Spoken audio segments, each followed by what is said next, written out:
Արման Սարոյանին Վեհափառ Հայրապետը ազատել էր պաշտոնից, թեմի առաջնորդի պաշտոնն էր զբաղեցնում եւ նաեւ դադարեցվել էր որպես թեմի առաջնորդի լիազորությունները, այդ թվում բանկային ոլորտում։ Արման Սարոյանը դիմելով դատարան վիճարկել էր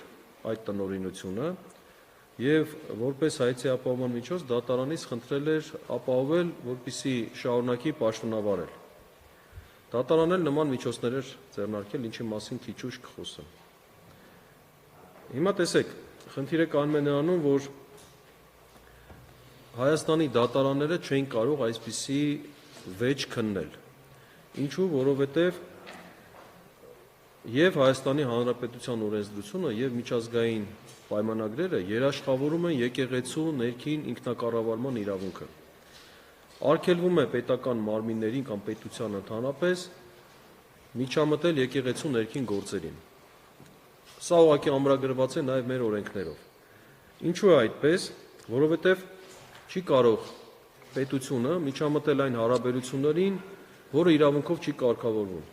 Այս մասով առիթ ունեցել եմ խոսելու, բայց կկրկնվեմ,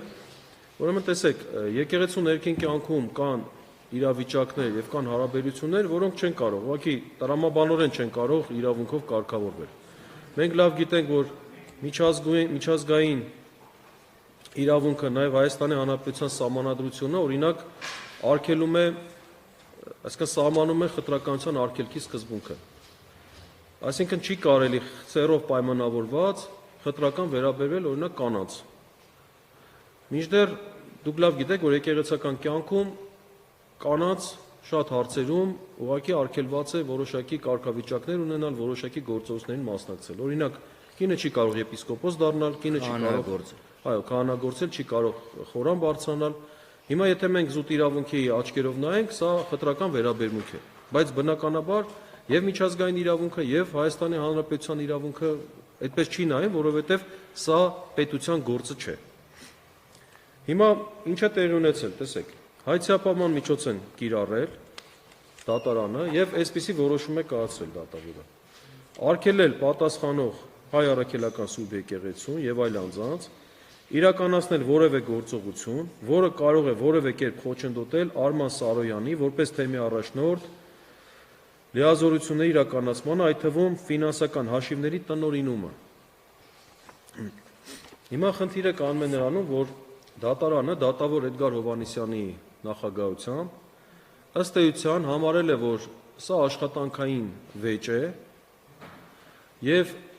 նման հայցի ապահովման միջոց է կիրառել։ Դատական նիստերից մեկի ժամանակ, եւ ես նույն դատավորին հարց եմ տվել, որ քանի իր աշխատանքային վեճերով, որը քննել է բազմաթիվ անգամ, երբևէ եղել է, որ հայցի ապահովման միջոց կիրառի, նա ժխտեց։ Եվ ասեմ, գործնականում հայցի ապահովման միջոց չեն կիրառում աշխատանքային վեճերով։ Ինչու, որովհետեւ աշխատանքից ազատված աշխատակցին հետագայում դատանը կարող է վերականգնել, իսկ եթե չի էլ կարող վերականգնել, ապա դրա համար աշխատանքային օրենսգիրքը դրամական տուգանք է սահմանել։ Հետևաբար այդ հարցը կարգավորված է, չի կարելի աշխատողին ազատելուց հետո թույլ տալ, որ նա տնօրինի իր պաշտոնից բխող, ասենք, գործառույթները։ Եվ այս առումով դատարանը նայեք ինչ վատ վիճակ է ստեղծել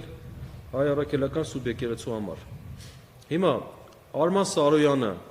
որը, ինչպես գիտեք, նաև չի հանդիսանում հոգևորական, որովհետև կարգալուց է հռչակվել,